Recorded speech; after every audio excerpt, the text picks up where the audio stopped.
So guys, exams आने वाले हैं और ऐसे में बहुत ज़रूरी है कि हमें पता हो कि सही तरीका क्या है जिससे हम अपने कम से कम समय का मैक्सिमम से मैक्सिमम यूटिलाइजेशन कर पाएं।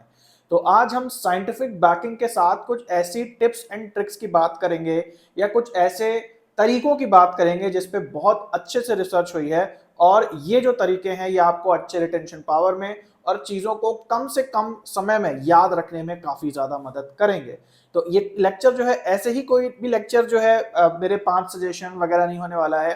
पूरी मैंने स्टडी करी है, साइंटिफिक रिसर्चेस जो है उनको इकट्ठा करा है, और उसके हिसाब से आज हम बात करेंगे कि कैसे आप ज़्यादा से ज़्यादा अपने दिमाग में रिटेंशन कर सकते हैं कम से कम समय में। तो जो हमारा 1 महीना या उससे कम बाकी है, उसमें बेस्ट कौन से तरीके होंगे जिससे हम अपनी पढ़ाई को और एफिशिएंटली बना लें, उसकी आज हम लोग बात करने वाले हैं। तो चलिए गाइस, आगे बढ़ते हैं और इन 5 साइंटिफिक तरीकों को देखते हैं। लेकिन उससे पहले अगर आपने अभी तक पेपर 1 की पढ़ाई नहीं स्टार्ट की है तो मेरे चैनल पे फ्री प्लेलिस्ट सबकी अवेलेबल है। सिस्टमैटिक टू द पॉइंट, बिना ज्यादा टाइम लिए हुए, पॉइंट टू पॉइंट बातें करते हुए आपको कम से कम समय में चीजों को समझाया गया है। तो जरूर से देख लें भाई, ये फ्री है। और इसके अलावा टेलीग्राम पे भी प्रीवियस ईयर क्वेश्चंस आपको मैं फ्री में टेस्ट सीरीज के फॉर्म में देता हूं। जरूर से टेलीग्राम चैनल डाउनलोड ज्वाइन करें अगर अभी तक नहीं किया है।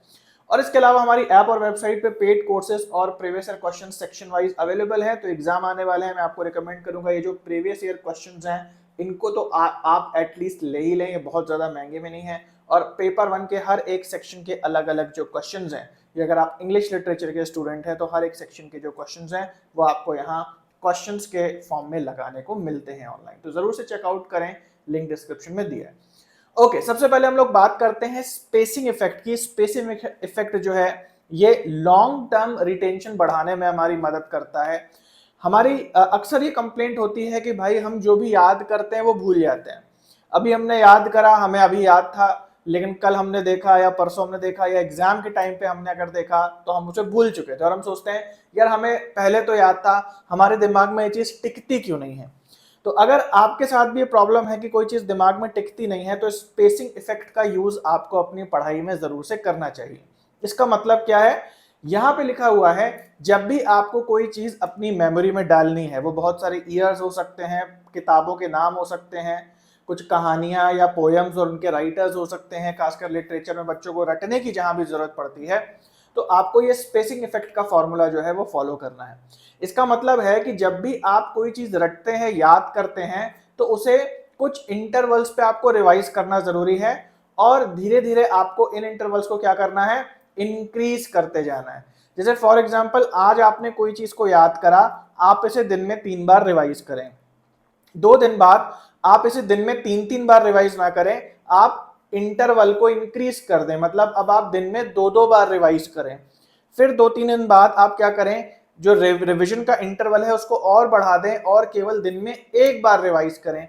और अगले महीने आप क्या करें कि किसी भी कंसेप्ट को जिसको आपने रटा है, आप 1-1, 2-2 दिन गैप करके उसको रिवाइज करें, और फाइनली आप 1-1 हफ्ते का इंटरवल लेके उन चीजों को रिवाइज करें।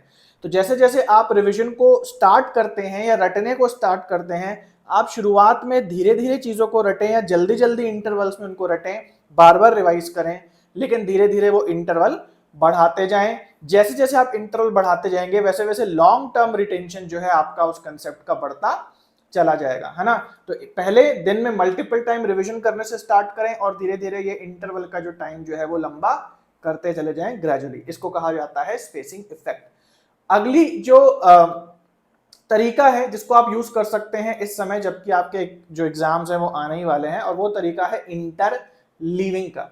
इंटरलीविंग का मतलब है कि जब भी आप पढ़ाई करते हैं, कुछ क्वेश्चंस लगाते हैं अपने पेपर 1 में या पेपर 2 में, आपको धीरे धीरे कोशिश करनी है कि आप चीजों को मिक्सअप भी करके देखें साथ में। इससे भी आपका जो रिटेंशन है और जो प्रैक्टिस है वो बढ़ती है।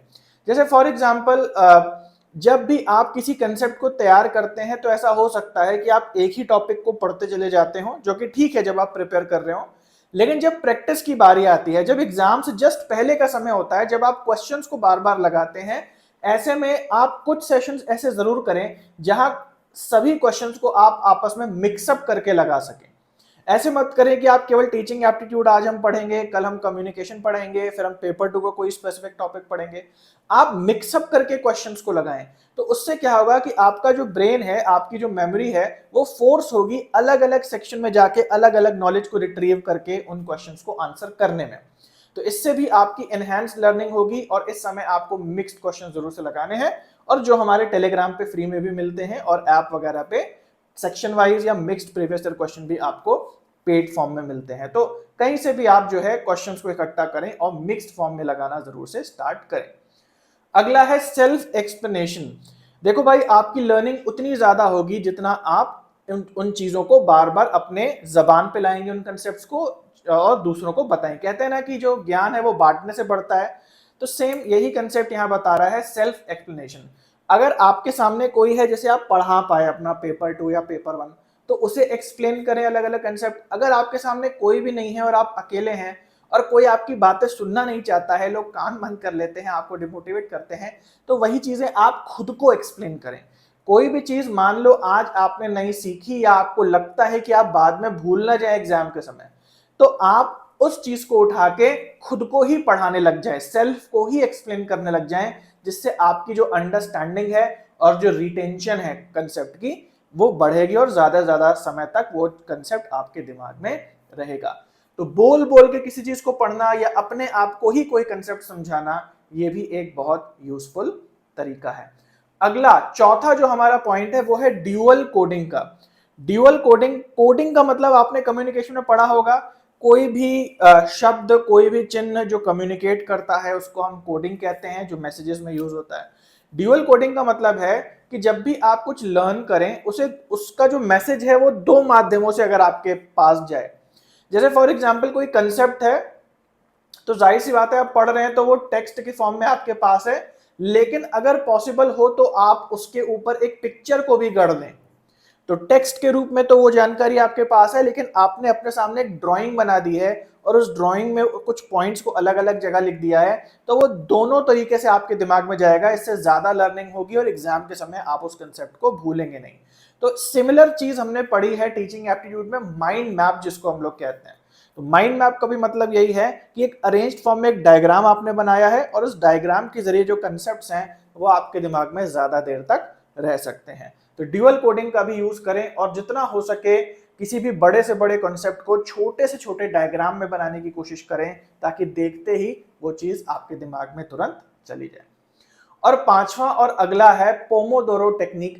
पोमोडोरो टेक्निक ये कहती है कि भाई कोई भी चीज आप लगातार अपने मेमोरी में नहीं डाल सकते हैं, या अगर आप किसी चीज को लगातार पढ़ते हैं तो जो भी आपने ज्ञान अपने अंदर डाला है उसे एडजस्ट होने के लिए, उसे परिपक्व होने के लिए समय लगता है। आप खुद से ये एक्सपेक्ट ना करें कि भाई अब तो 2 दिन बाकी हैं, इन 2 दिन के अंदर मैं किताबें पढ़ डालूंगा। देखो भाई, ज्ञान तो आपके अंदर 2 दिन में चला जाएगा, लेकिन उसे बाहर निकलने में, उसे सस्टेन करने में और थोड़ा ठहरने में, पक्का होने में आपके दिमाग में समय लगता है। तो बहुत अच्छा होगा कि अगर आज आपने बहुत मेहनत करके पढ़ा है, तो अभी ना आप एक्सपेक्ट करें कि यार अभी मेरे दिमाग में वो टिक जाएगा, क्योंकि आप कंफ्यूज हो जाएंगे, आपको लगेगा कि यार मैंने अभी भी पढ़ा, अभी मेरे दिमाग से चला गया। नहीं, जब आप सोएंगे या बीच में लंबा इंटरवल लेंगे, तो आप पाएंगे कि अगले दिन जो है वो ज्ञान ज्यादा स्मूथली आपके मुंह से निकल रहा है, या आप क्वेश्चन देख के ज्यादा अच्छे से कर ले रहे हैं। तो जैसे सीमेंट होता है ना, कि अभी आपने अगर सीमेंट से दीवार चुनी है और अभी आप एक्सपेक्ट करें कि मैं लात मारूं और दीवार ना टूटे, तो दीवार टूट जाएगी और आप निराश हो जाएंगे कि यार ये सीमेंट तो काम ही नहीं करता। सीमेंट को जैसे जमने में 1 दिन लगता है ना, और 1 दिन बाद आप जितने लात घुसे मारे दीवार टूटती नहीं है, ठीक उसी तरीके से जब आप कोई चीज अपने दिमाग में बार बार डाल रहे हैं, बार बार डाल रहे हैं, तो उसी समय नहीं एक्सपेक्ट करना है कि वो आपको याद हो गई है। आप बीच में जब एक अच्छा इंटरवल लेंगे, जनरली जब आप सो जाते हैं, नींद ले लेते हैं, तो वो जो आपने पढ़ा वो आपके दिमाग में पक्का तभी होता है, तुरंत पढ़ करके पक्का नहीं होता है ना। अगर जो भी व्यक्ति कोशिश करता है कि बस पढ़ता जाऊं और दिमाग में आता जाए, तो आप बहुत ज्यादा बर्नआउट हो जाएंगे। मतलब आपका दिमाग काम करना बंद कर देगा, और आप समय तो बहुत लगा रहे होंगे पढ़ाई में, लेकिन कुछ भी दिमाग में पक्का नहीं हो रहा होगा। तो बर्नआउट की स्थिति से बचने के लिए आपको अपने काम को तोड़ना होता है कई इंटरवल्स में, और बीच में ब्रेक लेना होता है। जो नींद जो है वो सबसे अच्छा ब्रेक है। और एग्जाम क्योंकि आने वाले हैं, ऐसा ना सोचें आप दिन रात एक करेंगे तो आपकी पढ़ाई बहुत अच्छी हो जाएगी। आपको प्रॉपर नींद लेनी है और वही एक पोमोडोरो टेक्निक के तरीके से आपके एक मेन इंटरवल का काम करेगा। तो गाइस आई होप आपको ये 5 जो ट्रिक्स हैं उनको जरूर फॉलो करना है और वो आपको बहुत ज्यादा हेल्प करेंगे। और अगेन हमारी ऐप और वेबसाइट पे जो सेक्शन वाइज प्रीवियस क्वेश्चन है जरूर से ले लेना, देख लेना, एटलीस्ट व्हाट्सएप कर देना। तो व्हाट्सएप पे आपको जो भी लिंक वगैरह है वो मिल जाएगा और वहाँ पे हर सेक्शन का एक एक टेस्ट भी जो है फ्री है। उसके बाद जब आप ले लेंगे तो टेस्ट चेंज होने लगते हैं, उसके क्वेश्चंस चेंज होने लगते हैं, है ना। तो ये हमारा व्हाट्सएप नंबर है, आप जरूर से कांटेक्ट करना और लिंक डिस्क्रिप्शन में भी दिया है। आज के लिए इतना है, मिलते हैं अगले वीडियो में, तब तक के लिए सभी को बाय और टेक केयर।